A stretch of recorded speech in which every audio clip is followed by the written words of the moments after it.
హైదరాబాద్ జూబ్లీహిల్స్ నియోజకవర్గంలో ఉప ఎన్నికలకు సిద్ధమవుతున్న కాంగ్రెస్ పార్టీ వ్యూహాత్మకంగా అడుగులు వేస్తోంది. దీనిలో భాగంగా మంత్రి పొన్నం ప్రభాకర్ హైదరాబాద్లోని మినిస్టర్ క్వార్టర్స్ లో జూబ్లీహిల్స్ నియోజకవర్గంలోని ఎర్రగడ్డ డివిజన్ బూత్ ఇన్ఛార్జీలు, ముఖ్య నేతలు సమావేశమయ్యారు.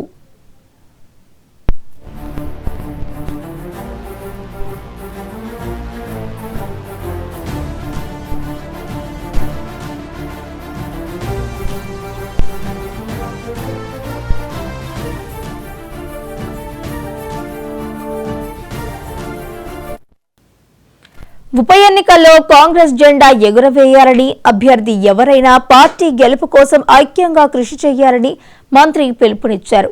ఎర్రగడ్డ డివిజన్లోని ప్రజా సమస్యలను పరిష్కరించేందుకు చర్యలు తీసుకుంటామని హామీ ఇచ్చారు. స్వయంగా పాదయాత్ర చేసి అక్కడి సమస్యలను అధికారులతో మాట్లాడి పరిష్కరిస్తానని తెలిపారు. ప్రజల సమస్యలను తెలుసుకునేందుకు ప్రతి బూత్లో కమిటీలు ఏర్పాటు చేయాలని సూచించారు.